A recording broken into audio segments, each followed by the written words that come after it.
Fala galera, tudo bem? Bom, vamos lá, hoje a gente vai dar uma olhadinha em voz passiva. Bom, a voz passiva, na verdade a gente usa ela quando nós queremos dar uma ênfase na ação e não necessariamente em quem praticou essa ação, tá? Então, aqui tem um exemplo, olha, voz ativa. She cleans the windows every day. Então, ela limpa a janela todos os dias, né? Quando a gente vai para a voz passiva, a gente transforma essa frase dizendo The windows are cleaned every day. Então agora não nos importa mais quem limpa, mas nos importa que as janelas são limpas todos os dias.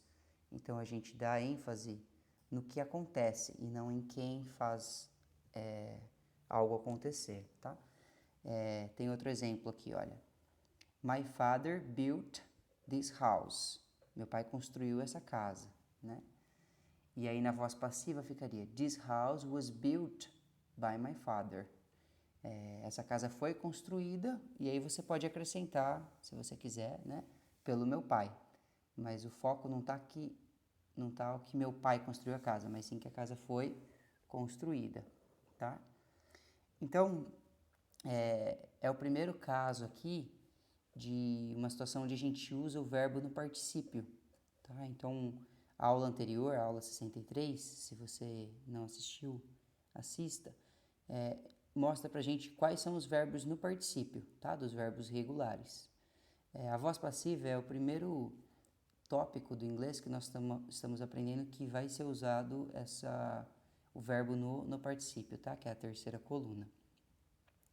Então aqui o sujeito da voz ativa é omitido, então she cleans, né? My father é omitido e pode ser recolocado no final da frase após o by, né?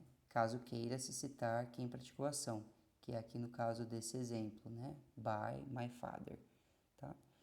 A voz passiva pode ser expressa no presente e no passado. Então, se vocês prestarem atenção, a primeira frase aqui está no presente, né? The windows are cleaned every day. Né? E a segunda está no passado. This house was built. Então, é o verbo to be que manda aqui, ó. Tá? Se ele estiver no presente, é porque a frase está no presente. Se ele estiver no passado, é porque a frase está no passado. E outro detalhe é que o verbo to be entra e o verbo principal é utilizado no particípio. Então, olha, se vocês olharem a frase na voz ativa, ela não tem o verbo to be. She cleans the windows every day. Ela limpa, o verbo é esse aqui, né? Cleans, ela limpa as janelas todos os dias.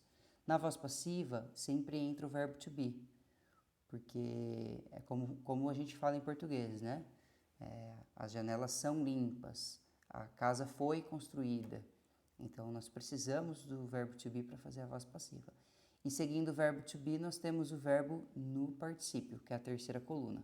Claro que verbos regulares, né, eles teoricamente não têm o particípio, né? Só você acrescentar o ed mesmo ao final deles, tá?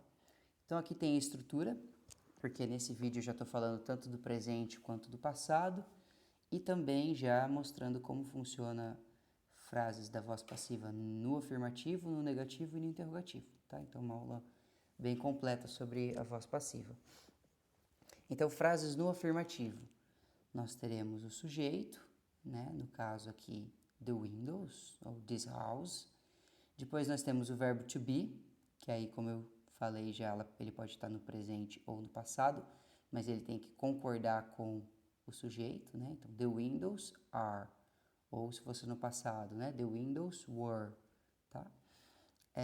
O verbo principal no particípio, que no caso aqui é cleaned, ou na segunda frase built, tá? E o complemento, né? Seja lá o que você queira falar. Então, a estrutura vai ser sempre essa. A estrutura da frase negativa, eu resolvi inclusive colocar tudo nesse vídeo, porque ela é muito simples. Para fazer uma frase negativa, a gente só vai colocar o verbo to be na forma negativa. Então, se eu quisesse fazer essa frase que eu usei de exemplo aqui no começo na negativa, seria The windows aren't cleaned every day. Tá? Então, é só mudar o verbo to be que você já transforma a frase em uma frase negativa. E a estrutura de uma frase interrogativa da voz passiva também funciona com o verbo to be vindo para frente no início da frase. Então, no exemplo que eu dei, seria Are the windows cleaned every day? Então, é só trazer o verbo para frente, tá? Depois vem o sujeito e o verbo principal no particípio, o complemento e o ponto de interrogação. Aqui, então, nos exemplos, a gente vai ter exemplos no presente, exemplos no passado, exemplos de frases afirmativas, negativas e interrogativas, tá? Então, Guernica was painted by Picasso, tá? Guernica foi pintado por Picasso, uma frase na voz passiva, tá? Então, eu coloquei em vermelho aqui sempre o verbo to be e o verbo principal no particípio, tá? Risotto is made with rice. Risoto é feito com arroz, né? The house wasn't built by my father. Essa casa não foi construída pelo meu pai. These windows aren't being cleaned. Essas janelas não têm sido limpas, tá?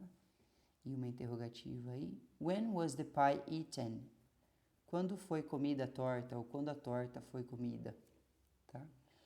Então, são alguns exemplos aqui de voz passiva, tá? Lembrando que todas essas frases poderiam ter sido feitas com a voz ativa, né? Por exemplo, a primeira é Picasso painted Guernica, tá? A gente teria Picasso como sujeito, né?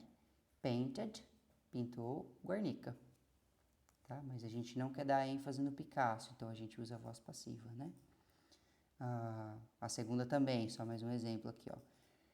Risotto, ou poderia ser começar assim, we make risotto with rice. We make risotto with rice. Mas a gente não quer, né, dizer que a gente faz risoto com arroz. A gente quer dizer que o risoto é feito com arroz, tá? Uma curiosidade aqui, que muitas escolas acabam não comentando, é que o verbo get, que tem o passado got, pode substituir o to be em frases que têm a voz passiva, quando uma ação acontece inesperadamente ou por algum acidente, tá? Mas isso é informal, é mais usado quando a gente está usando o inglês, falando inglês, tá? E não escrevendo. Então, por exemplo, essa frase aqui, My car got stolen last night. Meu carro foi roubado ontem à noite. Então, entrou aqui o got, porque está no passado, né? Mas poderia ser was também. My car was stolen. Então, é só uma curiosidade para caso vocês verem o verbo get ou got, né, no passado, fazendo a função do verbo to be na voz passiva, não tem nada de errado, tá? Ele pode funcionar também dessa forma. Então, isso é normal, tá? Acontecer. Tanto é que existem muitas expressões que acabam usando o get e o got, tá? Para fazer expressões que se usam a voz passiva. Vocês já devem conhecer algumas, mas, por exemplo, get dressed é uma expressão que usa o verbo get para funcionar na voz passiva, né? Porque o dressed aqui está no particípio.